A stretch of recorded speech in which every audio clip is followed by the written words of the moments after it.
Russia's democratic collapse must rank as one of the most significant setbacks among the third and fourth waves of democratization. Structure and agency are necessary for a complete account of how Russia went from autocracy to democracy and back again, but the agency is more likely. Russia was structurally compelled to manage democratic and market reforms while overseeing the fall of the Soviet Union. In today's video, we will look deeply into why Russia cannot become a democracy.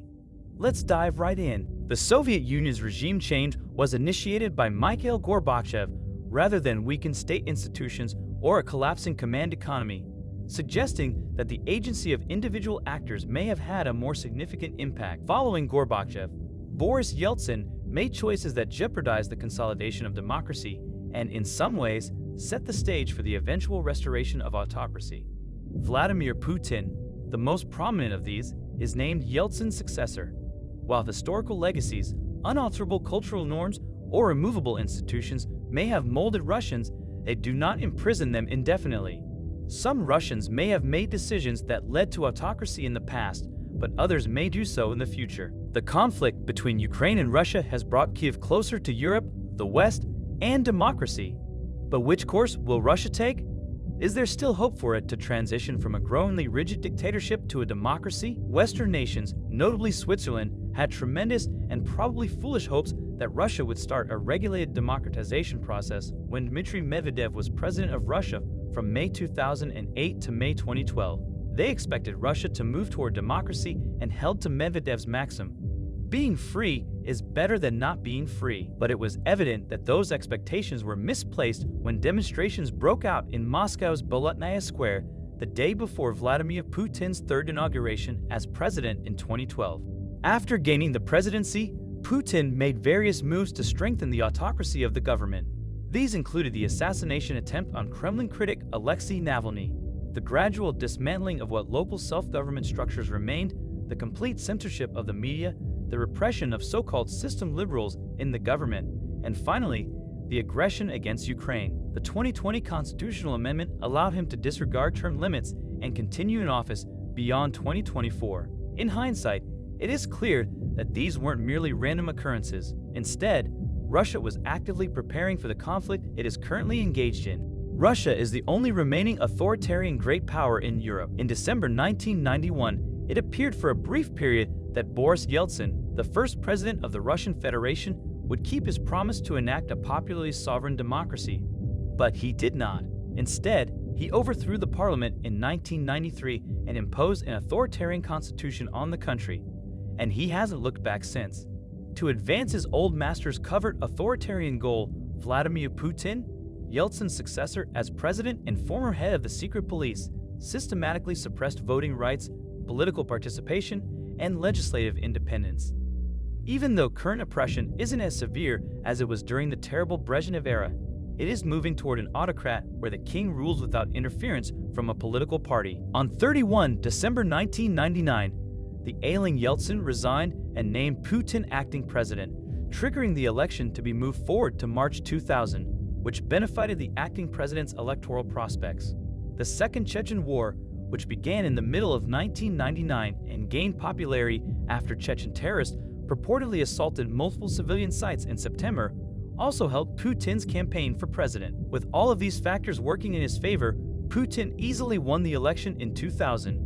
Russia's precarious political structure still complied with the essential requirements of an elected democracy at that time. Yeltsin made choices that jeopardized the consolidation of democracy and, in some ways, set the stage for the eventual restoration of autocracy. It was a mistake for him to dissolve the Russian Congress by decree.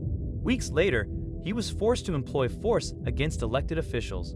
Additionally, it gave rise to a super-presidential constitution, which Putin has successfully used to undermine democracy. Democracy might have endured after Yeltsin had Russia converted to parliamentary democracy in 1993, either by not dissolving the Russian Congress or ratifying a new constitution. At the height of his popularity and the nation's support for democracy in 1991, Yeltsin could have garnered more backing for his government's difficult reforms had he called for new elections. The so-called loans for shares scheme was Yeltsin's second significant error. Yeltsin and his administration accepted financial support, loans in exchange for stakes in lucrative businesses from Russia's wealthiest oligarchs to raise money for his 1996 re-election campaign. Some members of Yeltsin's team saw this tactic as a safeguard against a communist victory because, if Zyuganov triumphed, he would not be able to govern these already privatized companies. The billionaires had every motive to support Yeltsin's campaign because they feared a communist restoration. Hence, the plot was unnecessary.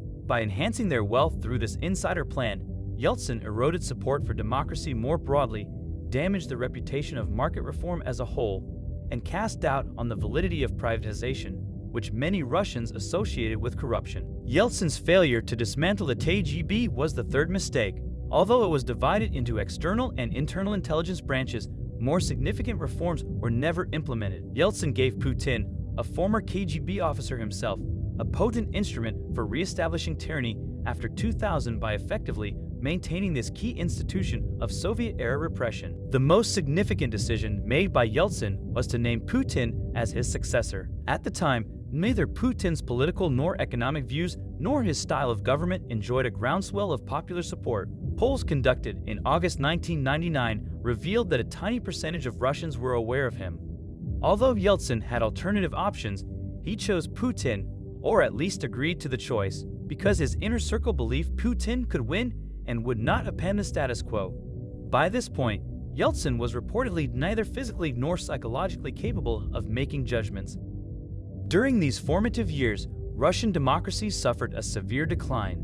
The political system was viewed as a dictatorship by the majority of academics, albeit with softer qualifiers like electoral, competitive, unconsolidated, or hybrid. Putin did not entirely crush all political opposition or weaken all democratic institutions during the 2000s, though.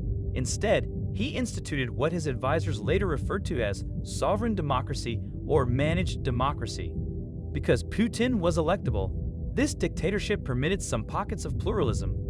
However, he did not create all or even most of the origins of his fame.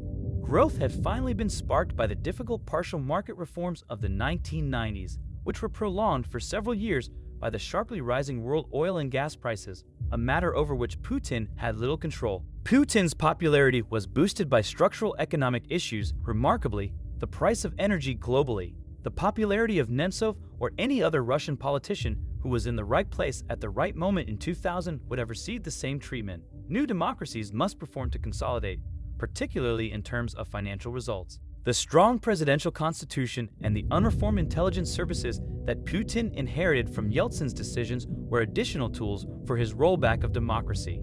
Democracies can be made or broken by individuals, socioeconomic forces, and historical institutional path dependence. Putin's authoritarianism probably would not have persisted if the Russian economy had gone through another 10 years of stagnation in the 2000s. On the other hand, if Yeltsin had chosen Nemtsov, democracy most likely would have grown stronger as the economy expanded. Globally, democracy has been deteriorating for more than 15 years. The increasing cruelty of authoritarian leaders, especially Russian President Vladimir Putin, is a significant contributing factor. I'll explain how Russia's invasion of Ukraine fits within the broader geopolitical tendencies of the previous 15 years. Putin has consolidated power, rebuilt Russia's military, and weakened his adversaries for over 2 decades. He has consistently put down democratic movements and uprisings by the people, including those in Belarus and Syria. He interfered with elections in the West. Additionally, he has sent Russian forces to impose his will, including in Crimea and Georgia. Around the world, democracy is eroding, and Vladimir Putin is a significant contributor. In light of this, whether the degradation of democracy worldwide will continue unchecked is part of a big picture, including Russia's invasion of Ukraine. Do you see Russia becoming a democracy after Putin leaves? Make sure to let us know your thoughts down below. Subscribe to the channel as a sacrifice to the gods of the algorithm. Thanks for watching.